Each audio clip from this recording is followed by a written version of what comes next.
दिला तुम्ही बघू शकता. आज वेगळं काय तर बनवणार, वेगळी टमाट्याची चटणी तुम्हाला दाखवणार आहे. हो का, मी वाटून असं घेतलं आबडधोबड. हिरवी मिरची, लसूण, कोथिंबीर. हो का, तुम्ही पाहू शकता. मीठ. आता मी कढई तापायला ठेवते बघा, तुम्ही बघू शकता. आपल्याला चटणी करणार आहे. तुम्ही बघू शकता. तेल टाकत आहे मी. टमाटर चटणी करत आहे, वेगळे हिरवी मिरचीतली बरं का.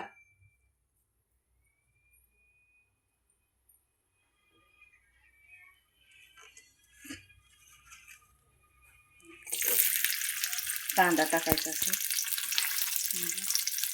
कांदा टाकून झाला. खूप सोपी पद्धत आहे बरं का ही, तुम्ही करून बघता बघा. आणि लगेच आपल्याला हिरवी मिरचीचं आहे ना आपल्याला वाटलेलं ते लगेच टाकायचं, कारण ते भाजलं पाहिजे ना.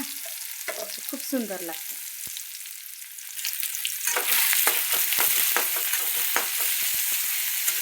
फ्राय करून घ्यायचं.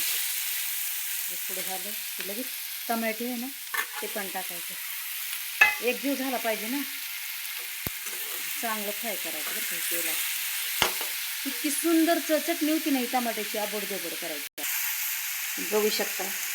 आता आपल्याला चवीपुरतं मीठ टाकायचं बरं का. हे तुम्ही पाहू शकता. जास्त नाही टाकायचं बरं का. आपल्याला सगळं एक जीव हलवायचं.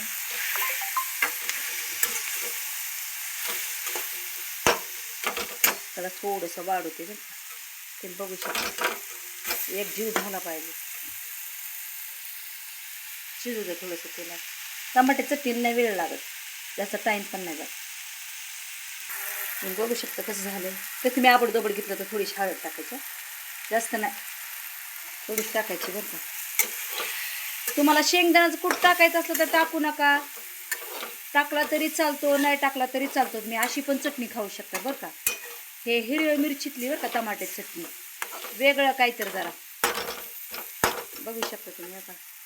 तरी मी शेंगदाण्याचं कूट थोडासा टाकते बघा, नॉर्मल, जास्त नाही, थोडाच, कारण आमच्या घरात खात नाहीत जास्त शेंगदाण्याचं कूट. आता तुम्ही बघू शकता. इतकी सुंदर झाली ना ही चटणी.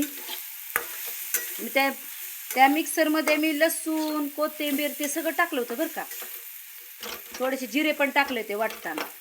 तुम्ही ही चटणी करून बघा. बघू शकता तुम्ही. एका प्लेटमध्ये तुम्हाला काढून दाखवते.